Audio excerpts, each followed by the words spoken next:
Hello, Red Spotters. Welcome to another Sunday podcast where we review all of our favorite TV shows, specifically Once Upon a Time and Walking Dead. Over Skype with me, I have Alexis Soto. We all wonderful and grateful life.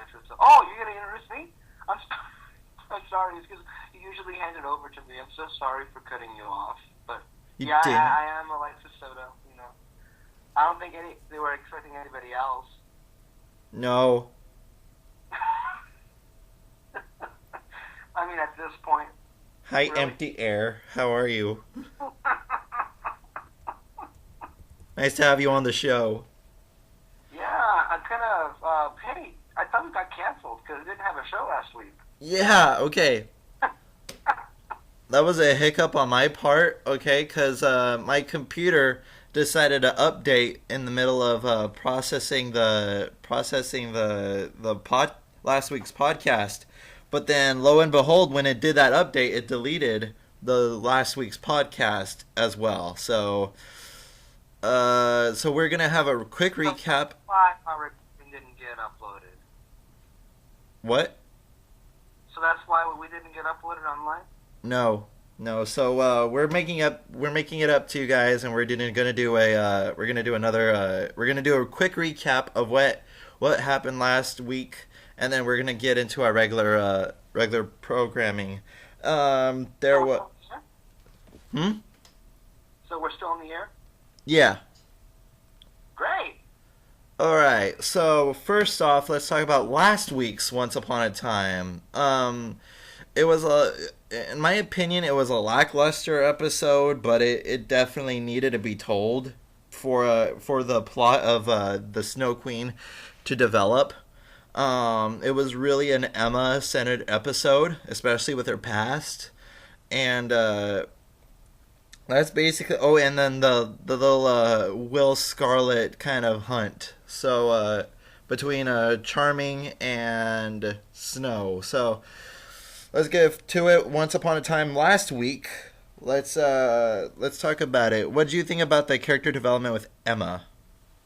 Well, I think it's no secret that I'm all for character development. I disagree with you, actually, when you say it was lackluster. I thought it was very powerful. When you look at it in the end, the episode, as to what it was leading up to, showing the past Emma and how she did her, how she did her associations and her friendships and how she was as a person. Everything in that episode was leading up to two things. I think probably the biggest takeaway from that episode was, of course, the scene where it was all building up to, was the scene where Regina and Emma allowed themselves, finally for the first time, ever since Emma brought Marion back from the past. For the first time in forever? Yeah, pretty much. You can go ahead and make a Frozen reference, because I know the creators will figure out a way to put that one in there. Eventually, in every song they will. But I have to say, I mean, that episode was definitely worth it for that scene, because Regina and Emma, I think more than any other, couple or whatever in the series has had more a tumultuous relationship here. And I'm counting all of the past few seasons. And I mean, I agree. I know it's not saying much, but the fact that Regina was like, okay, I don't want to kill you, is like, oh, I don't know if, you want to open up. But I thought it was a great acting moment between the two. Hashtag Swan Queen. Okay, thank you for that. And then, of course, the big reveal that... which we didn't get, it wasn't really much of a reveal until tonight's episode, but the fact that what the Snow Queen is looking for is a family, which of course we have the answers to tonight. Yeah, that was a huge thing. It seems as if Emma and the Snow Queen are more in tune than we previously thought, which I really like that aspect of what they're doing. It's pretty much the Moriarty and Sherlock Holmes kind of dynamic, and it's really cool. Let's talk about the past, because at first I thought it was gonna be At first I thought it was gonna be like the Snow Queen, the person that she came across, or anything like, or even a young Regina or something like that. But then I figured, what, this doesn't add up, or and all that stuff, and it was just but it was nice seeing young Emma again, and it was The character that she was with, Lily, if I do remember correctly, I think it was Adam and Edward, the creators of this show, did confirm that we will see her again. Okay. So she is more significant than we were originally led on to believe. that sounds. I'm actually intrigued. I'm actually intrigued because apparently she did have a larger impact on Emma's life. So we're gonna see, and who knows what?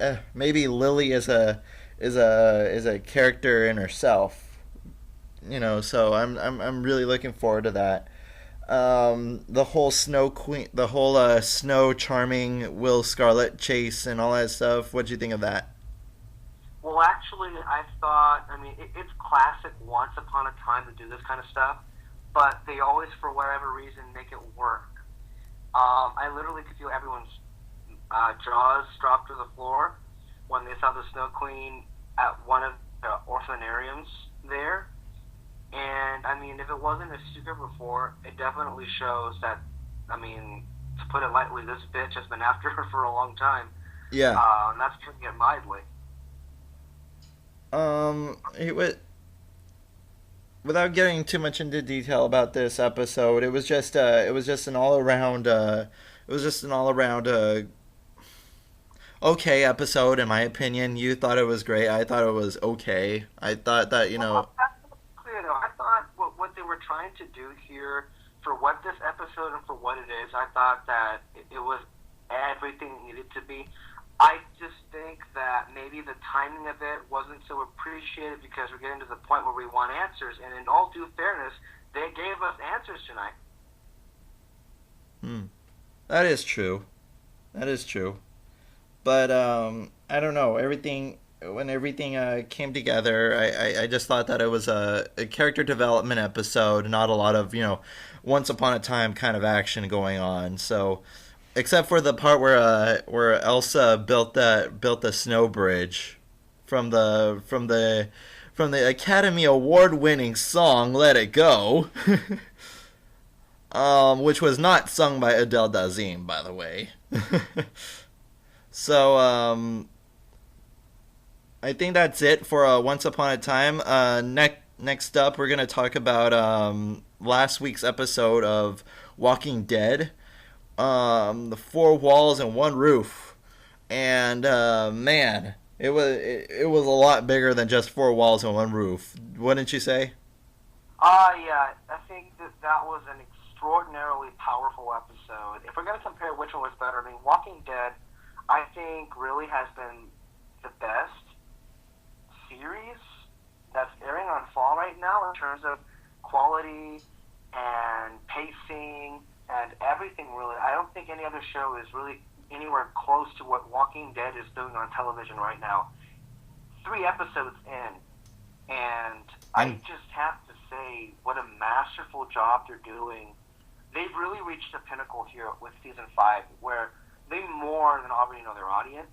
They know what they want, but they're giving it even more. I think with every episode, in their own little way, they turn it up a little bit. And I have to say, I have a video coming out tonight on my network, and I have to say, the slash, the red handle machete slash down with Rick Yes. that has to be one of the most iconic moments out of the entire series. It was the creepiest and scariest. It was. I wouldn't say creepy, but I would have to say that this is definitely one of those gutbuster moments, because you're like waiting for Rick to have that kind of showdown with Gareth, and then the reason why I said it's creepy because it's unusual for a protagonist on any show to do that kind of thing. And when I say it's creepy, I'm associating with a lot of fans may or may not know on what side they would fall on with Rick doing this, because I do want to point out Maggie and Glenn. Because of the uneasiness. the Yeah. uneasiness they Uh, all yeah. had. I and Yeah. I agree with you. Which I don't think anyone really disagrees with the decision, but there's definitely a lot of uneasiness, like you put it, with a lot of people with that. Yeah, it was in the whole thing, and then it wrapped up in a nice little bow with Bob and his death, and everything just That was a worthwhile moment. I'm sorry. Go ahead. and everything was yeah, it was a noteworthy moment, but it was just okay. That little thing that he told Rick when he was about to die, you know, he said, you know, his words of lament to Rick, and he said that, you know, hey, don't let everything like this change you. You know, I know that you're a good man, kind of thing. And it was just, it was a very sentimental moment. It was a very thing. And then Bob finally understands like what is the clear motives of Rick, and he knows for a fact that he's just trying his best to keep everything neutral and keep everybody alive. You know, no matter what the cost is, even if it's the cost of his own morality. I definitely agree with everything you just said. What I think the writers, or the showrunners, what they're doing masterfully here in the first three episodes of this season is that if you notice carefully, they're giving us worthwhile moments that make the show great. Not all the action, gory, gun busting stuff, but if you look at the episodes, episode one, the reunions after they had escaped Terminus. Episode two was, oh gosh, I think I'm blanking it out. What happened in episode two? The Episode strangers. episode Oh, two was the whole Father Gabriel meetup and all uh-huh. that and Oh yeah, yeah, the dining scene. When they had all agreed to go to Washington, and then yeah. episode three we had here with Bob, basically telling Rick what just said. I think those are the bigger moments and the self-celebratory moments that really keep the show going. That's I the living part of the surviving. I agree. I agree wholeheartedly because Rick, as far back as the end of season two, has been struggling with this thing. I mean, everybody looks up to him. Everybody's weight is on his shoulders, and he's just trying to balance it all off. And he's like trying to make the best leader that he can, but he's trying to, you know, he's trying to do his best because he knew after Too Far Gone that everything has gone off the shithole and made everything and now he's now coming into full full togetherness, and he's just had it, but yet everybody's keeping him grounded, and I think he realizes that, and he at this point has a view that everybody is more than just a rock, but a family, you know. Absolutely. um I think that's all we have to talk about for the past two Sunday Well, episodes. just very quickly to Mm. talk about the Walking Dead wine. Just know a couple of things. Why did they have to split up again?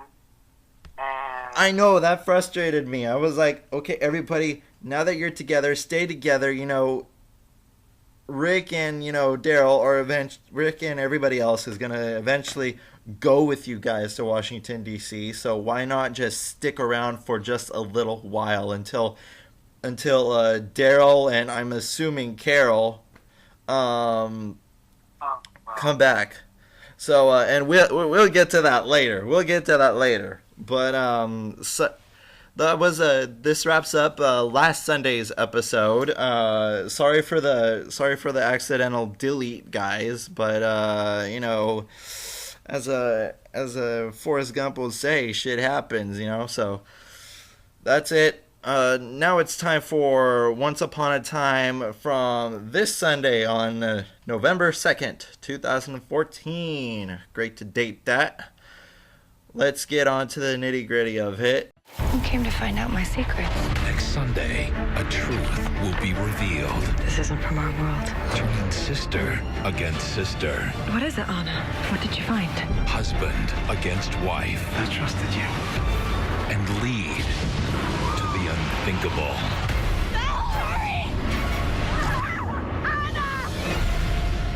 Some secrets are better left buried. New Once Upon a Time, next Sunday, 8/7 Central on... Once Upon a Time was... Well, before I start, may I say that what a great female episodes these both were for both The Walking Dead and Once Upon a Time. First, you have Beth with her little situation in the Atlanta hospital thing, and then you have Beth... I call it a complete straight-up nightmare. But the things that were going on in there. Yeah, it was. I don't know. I don't know if this is the same hospital that Rick was in or something. I don't know, but it was amazing. Just the whole dynamic with Beth and the acting weight that Emily Kenny herself has. Are we doing Once or are we doing Walking Dead? I think I forgot. We're doing Once first. Okay. And then another Emily shined through with Once Upon a Time. Emily DeRoven had great acting chops, and we have not seen a centered episode like this since Ariel, when and on Bell. On Bell, yeah. And so I don't know. I didn't ask you. If we get, I don't know whoever got the chance to interview Emily. This week for Once Upon a Time, but I'm sure the question is, so how does it feel being in an episode this season with more than one scene? Oh my gosh, yes, that is completely true. I mean, she's actually treated like a character for once.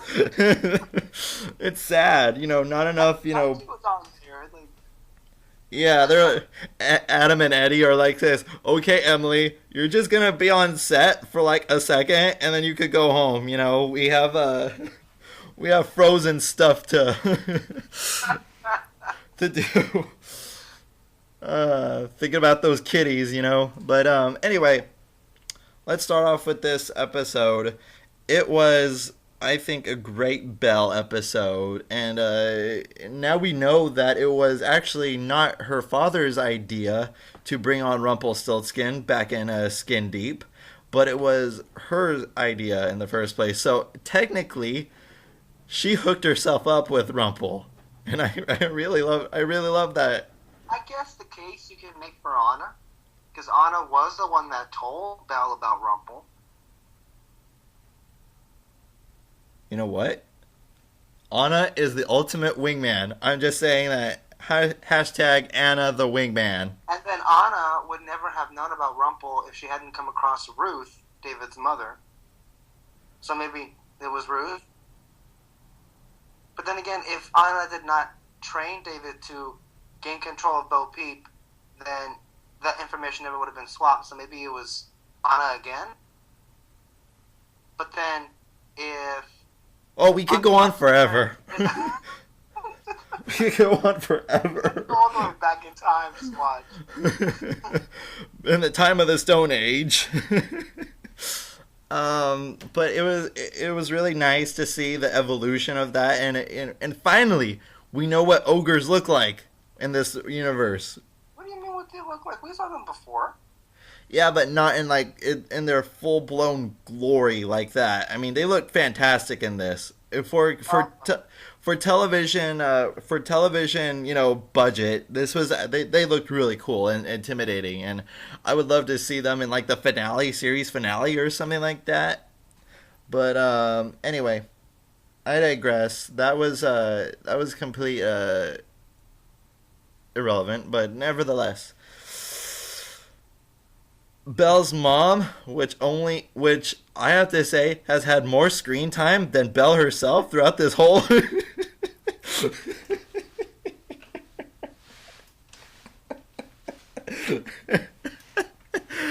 I'm kidding. Belle fans, please don't kill me. I thought you were about to say Bellfire had more screen time than Belle this season. Yeah, they did. That's true. It's true.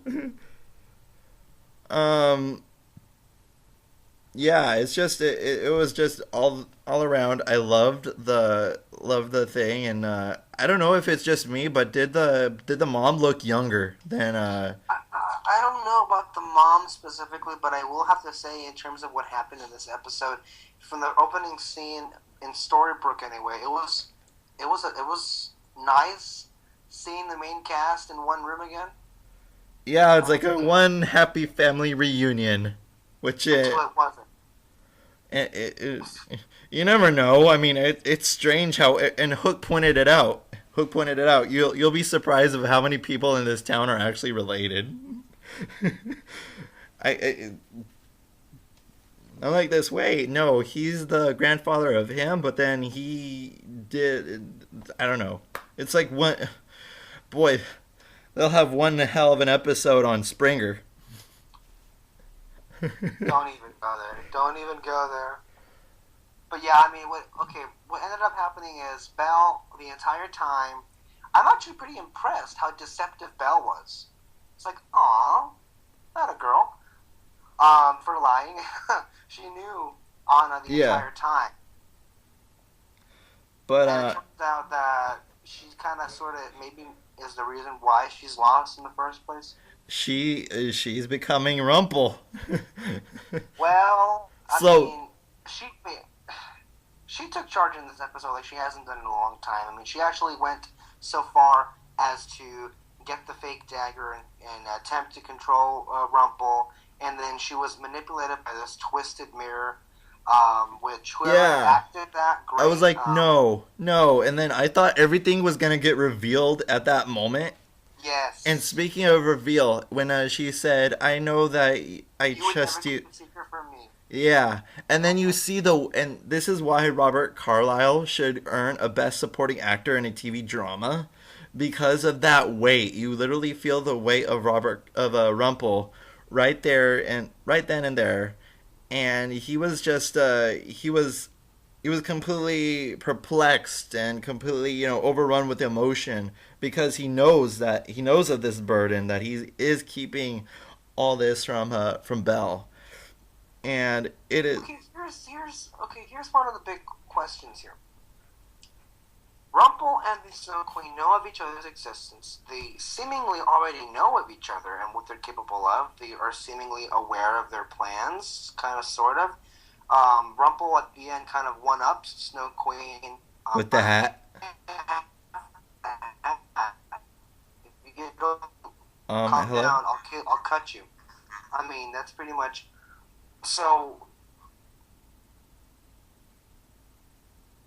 It yeah, I mean he did whip out the hat. He did one up her, like you said. And it's and I think right now it's a battle of the powers kind of thing. And I wouldn't be surprised if it was Rumple and the Snow Queen who went up against each other in the mid-season finale, much like he did with the last season with Rumple and Pan. well, I mean, it's still kind of a question as to what he wants out of her. I mean, why not just tell Emma and the rest where she is, what she's doing, and then all be wrapped up like that? I don't know, because we know that he plans ahead. He's planning ahead for something big and something outlandish and fantastic. But it's just I don't know. We don't know. Everything is not clear up into this point. We are currently in murky waters in terms of understanding the details of their agendas. So, but Belle though, she took everything by a storm, and Yeah, she stole the show this week for sure. I'm actually very proud of her.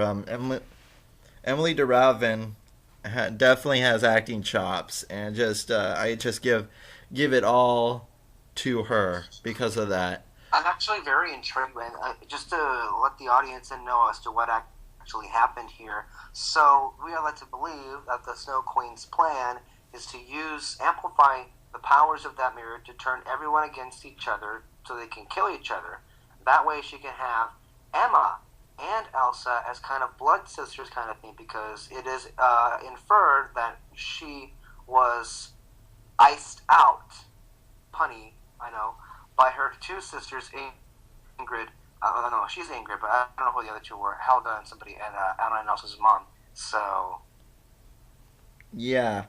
I don't know. All it takes is just breaking the ice, and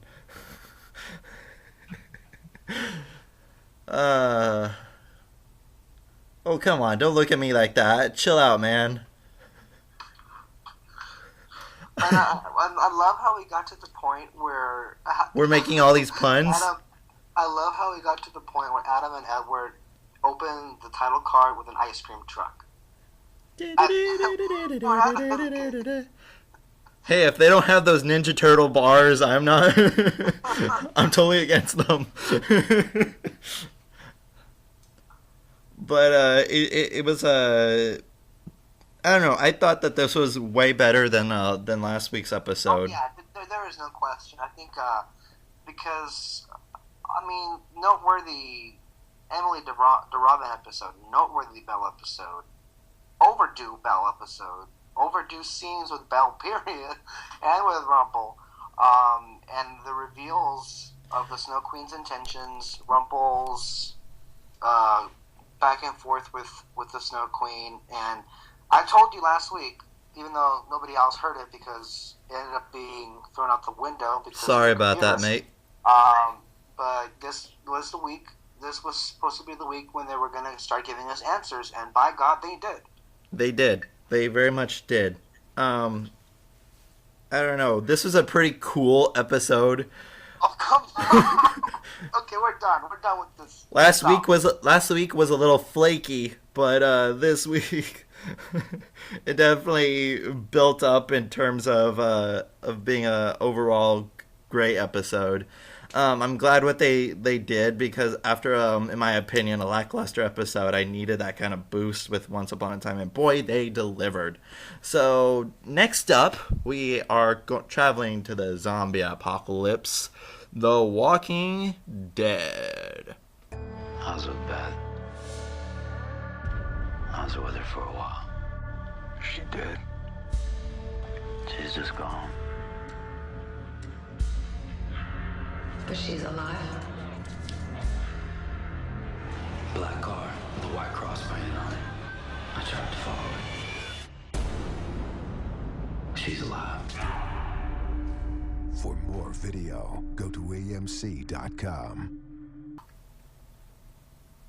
And at points, you kind of saw that she almost did. But then, and then all that, and at the end, when Carol was revealed, but we'll get to that later. Oh, hell, you best know I'm going to have a couple of things to sound off on that. So, without further ado, let's get into the zombie apocalypse, The Walking Dead. So, your first thoughts on Walking Dead, Alexis? Well, Scott Gimple, the showrunner of this Walking Dead series, let us know early on that we're going to have several time jumps in this season, and we get to know exactly what happens to Beth after. It's confusing as to what is.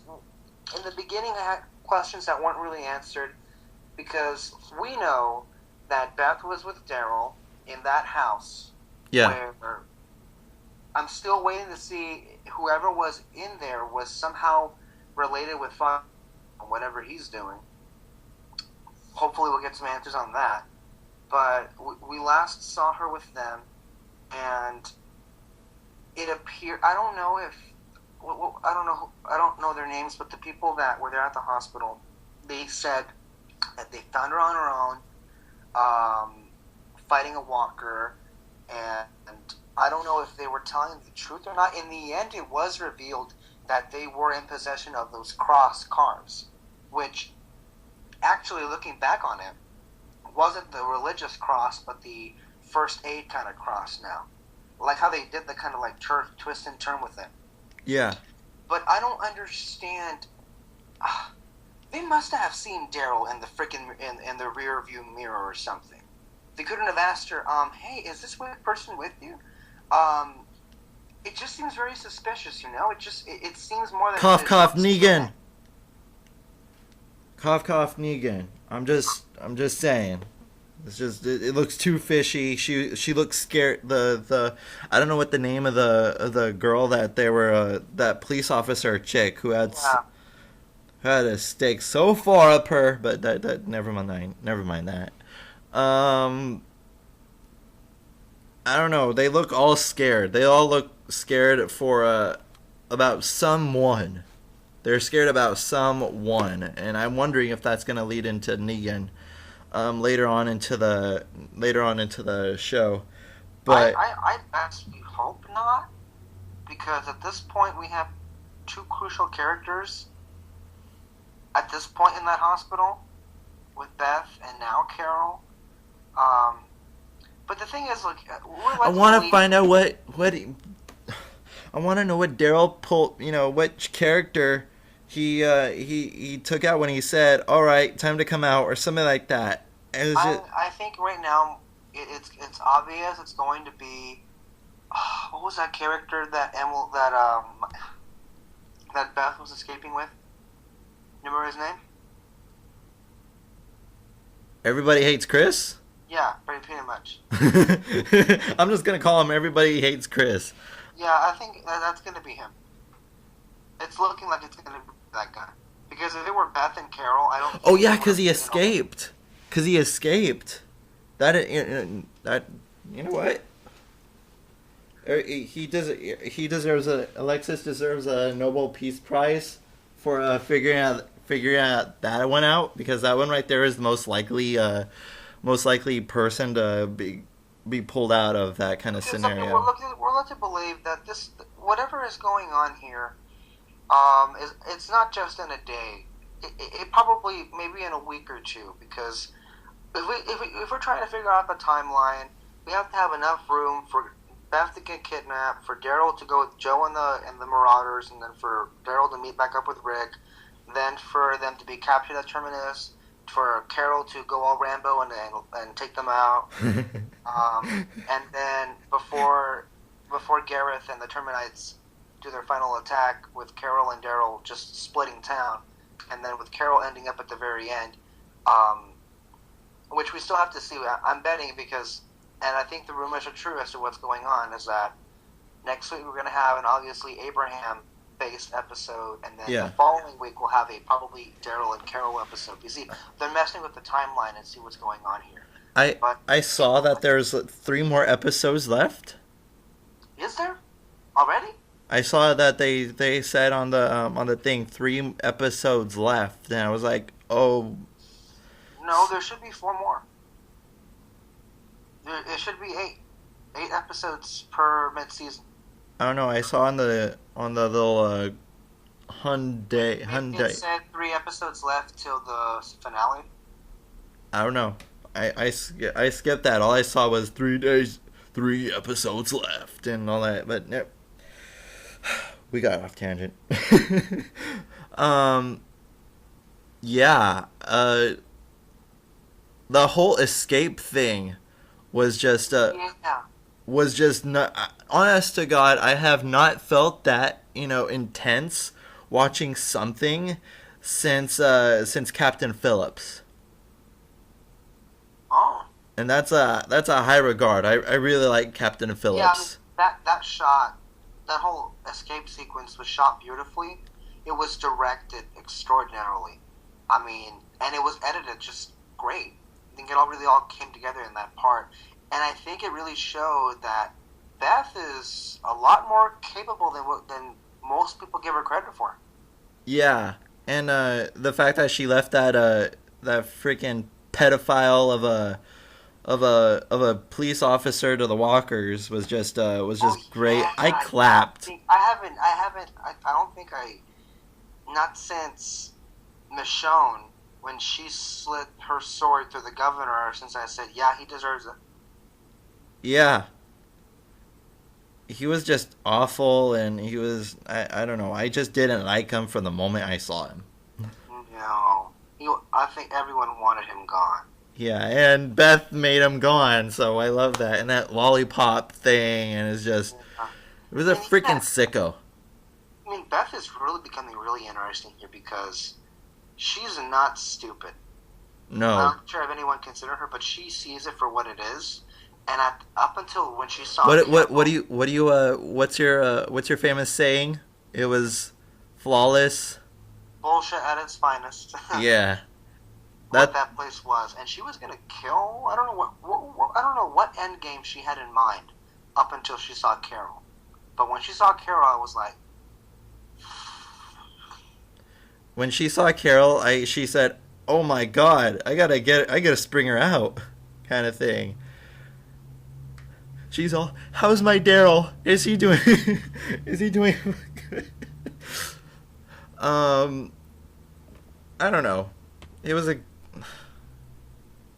I have to say, this is probably my third favorite episode of the fourth season so far, because I don't know. No, but I don't think with two payoffs such as four walls, one roof, and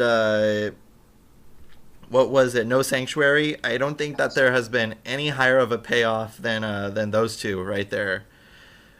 But this one, acting wise, Emily Kinney just knocked it out of the park. I mean, she only had, I think it was like 2-3 paragraphs of lines, and most of the episode required her to be silent. And when you elicit emotion, it's much like Robert Carlyle did in this episode, in today's episode of Once Upon a Time. The elicit of emotions of hopelessness that she gives is just amazing, and I really like that. Just the confusion she had in her face. She was, I think she's very underrated, and like I told you, she would be a great Captain Marvel. Just putting it out there. So it's just an all around great episode. What's the title of this episode called? You know it? I really do not know. Oh, it's Slab Town. Slab Town. Okay, that was a really appropriate. Yeah, it was just. In terms of what I thought of where it lies in with the other episodes, I think so far this would be my least favorite. But that isn't necessarily a bad thing. Because, like I said before, the past all 3 episodes have been stellar. I have to say, surpass season most material in season 4. I know. I mean, yeah, it's a lot to compete with the last 3 episodes. I take a different direction from what you feel. I do feel that the 3 episodes that we had before were really strong. Because for me, I thought the payoff was just greater in the first 3. With this one, I think it's an episode what it needed to be. It was shrouded in mystery. It gave us some answers, but it gave us more questions.